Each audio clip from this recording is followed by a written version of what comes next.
Kittl is launching AI videos inside of their graphic design tool, and in this video I will explain how it works and I'll show you a bunch of example use cases for print-on-demand sellers. So some of you may remember this design right here from my previous Kittl video. I've turned it into a mockup, which is as simple as just clicking on the artboard and then either selecting add mockup here, or you can click on the arrow and choose mockup. And I want to now animate this mockup to make it more eye-catching. I could obviously animate the design itself as well, but I think for us POD sellers, it makes more sense to animate the actual mockups for our ads. There's a few different ways to do that. You can once again click on the actual artboard and say add video board right here. You can click the arrow and say AI video, or you've also got a prompt bar down here that you can open up, and then whichever artboard you click on, we just zoom out a bit. If I've got this open on the generate video tab, whichever artboard I click on is going to be used as a reference or as a starting point for our video. You can also select an end frame, but more on that later. I'll show you a few examples on how to use that feature. First of all, let's look at some of the settings right here. So you've got a choice of different AI models. We've got Kling 2.5, Seedance, Pixverse, and VEO. So two different Google models, a fast version and a normal version. They all cost different credits. It's per second right here. So you can see 14 credits per second for Kling, and we've got 40 credits per second for Pixverse, so they can vary quite a bit, and you've got an estimate for the amount of time it takes to generate these. So we've got about 140 second wait time for Kling, 80 second wait time for Seedance, and so on. On top of that, you can change the format down here. Most of these only give you 16:9 or 9:16, which I know might be a little bit annoying for some of you if you want like a square type of mockup, but I'll show you a way to get around that as well. And then we've also got a selector for the seconds right here of how long the video is going to be, and this also differs based on which model you've got selected. For example, VEO has more choices of seconds right here, but again, the aspect ratio is limited. I think Pixverse does have 1:1, but I think that is the only model that has that option. Either way, that's it in terms of the settings. You need to enter a prompt, of course. So in this case, I'm going to select this mockup right here, and my prompt is make the dog on the shirt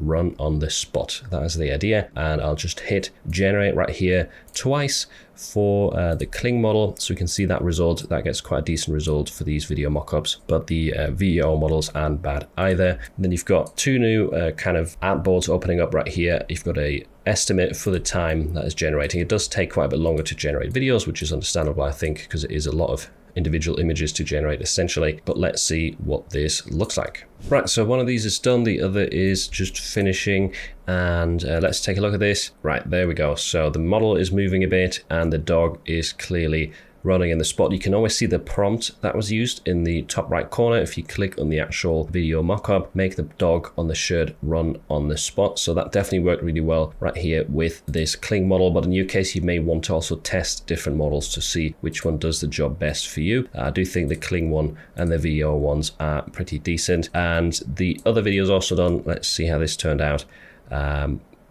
Yeah, very cool result, and also very similar to the one we had right here, which shows consistency. So you may also notice that we now have these black bars around the edge because the input mockup that we used is square and the video format is 16:9. And so let me show you a trick on how to get around this, because the cool thing is you can actually use masks within your videos. So if you go to the illustrations tab right here and then just scroll down to the mask category, we want to choose just the simple square option, and you can now resize this to essentially fit your square video right here, and then we can drag the video into this mask. You just need to move it around a bit and then it should appear like this. If we click out of it, you can see that this has been cropped, and we can just double click in this and move the video to the center right here. And this works perfectly because now if you quick export and save this as an MP4, you will get the video as a 1:1 aspect ratio, which is really cool. So don't worry if you struggle with these sidebars right here, you can always cut them out, even if your model of choice does not have that setting for the aspect ratio. Now, when it comes to Amazon merch mockups, another idea that I had and another example of how to use this is this video right here. So I'm sure some of you have seen this bestseller, Let's Eat Kids, or Let's Eat kids, pronunciation saves lives. And here we've got the 16:9 layout, which is the go-to for Amazon merch video ads, and the dino is moving from one side to the other. Now, this was a little bit of a different setup, so I'll try and explain it here, because what you can do is, if you've got two different images like this, then what you can do is you go into generate video, and then, like I said, you can have a starting and an end frame. You can also switch them right here. So I want the dino to be on the left-hand side in the first frame, and then on the right-hand side on the last frame. And then the prompt for this was simply have the dino walk from left shirt to the right shirt. You can always find the prompt that you used if you click back on the video right here. And that's basically it. So you can, whilst you're in this video window, select multiple objects, or two frames, and then they're going to show up here. You can switch the order and then insert a prompt like make the dino walk from left to right. And then you can get some really cool results like this one. Now, how did I get the dino to be on one shirt but not on the other one? Just to explain that process as well. So if I ungroup this is the original Amazon merch mockup of the design. It's not my design, by the way, it's just an example. If you do have designs with objects, with animals, things that could move and make it look interesting in a mockup, then I recommend testing out this method, because you could have the shirt, the full design on one side, you just copy it across, and then you can use if you click on this drop down, the erase function, click on erase and fill, and change the size upwards a little bit right here, and then just draw over the graphic, or the part of the graphic that you want to get rid of. That is what I did. And then it refreshes right here for a few seconds and it erases that part. And now all that's left is duplicating these two down and creating your last frame. So I'm going to place it like so. Now at the moment, these are all individual objects, so you would want to group them first before you start adding them to this generate video function. But there we go. This is basically what you have to do. Instead of grouping, you can also try putting them on an artboard. So you could create an artboard for the top right here, and also affect the sizing to be exactly what you want the video to be, and then just move objects around freely. You could also add text. You could add other buttons to this, or sale, discount, fast shipping. There's even some presets in the illustrations tab here too. So if I type in sale right here, you're going to see there's a bunch of these that you could even add to your frame, or maybe to your last frame, and then have it appear within the video as like a little animation.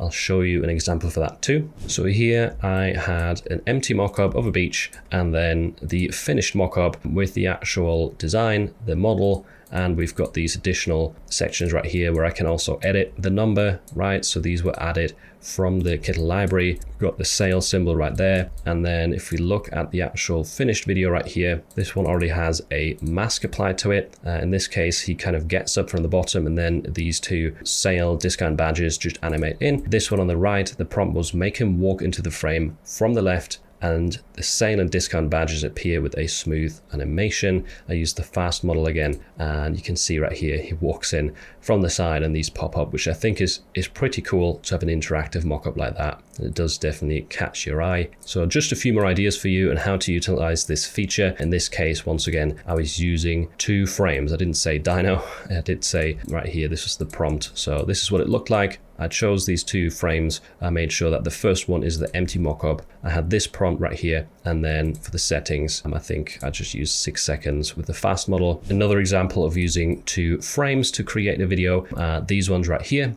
So we've got the model sitting down and standing up with the same design, same t-shirt in the same room, and this is what the end result looks like of her sitting down, and then you can kind of see the design a little bit better right there as it tilts. In this example up here, I actually expanded or reframed the images to try and get rid of this black bar on the side, so you can see the result there. It does kind of change right here on the edges because the reframing did make the background look different in both of these images. But just to show another example that if you have 16:9 aspect ratio in both of your frames, or in your singular starting frame, if you don't want to use two, then it is actually going to create these videos without the black bars. So there we go. And those are some of my examples. Let me show you another couple of examples from the actual Kittl team for more inspiration. Now this first template right here has a really good example that might help some of you out if you have backprints. So this is quite a big Kittl flow right here, starting off with a logo, some design concepts, and then we've got a bunch of different mockups.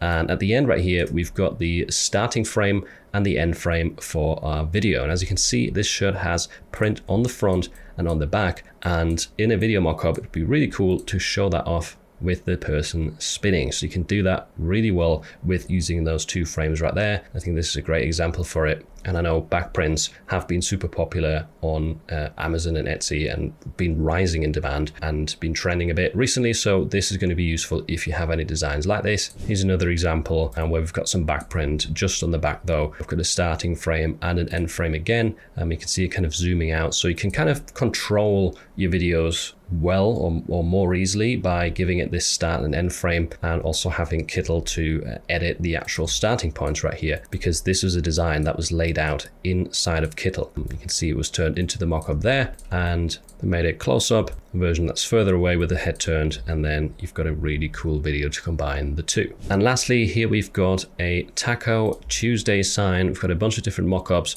one with the dog and one without as the starting and end frame, and here you can see the finished video. So just to give you another idea, if you had some POD mockups, you could add animals into them that walk into the frame, or other objects that just appear throughout the video rather than just making the design move or making the model move. There is a lot of ways that you can be creative with this, and I personally had a ton of sales with my Amazon video mockups that I created and ran ads with during last Q4. Some of those ads are still performing well for me. So I think as this gets better and better and you're able to control it more with tools like Kittl, this is definitely a valid option to try and improve your marketing. And by the way, I've also heard that within the first week of this launching, Kittl is going to give 200 credits to free users to help try out this new video function. In case you didn't know, Kittl also lets you generate vectors with AI, which makes it super easy to then modify and edit the graphics afterwards. And if you check out this video right here, you will see an advanced workflow where I use this technique to create some t-shirt designs.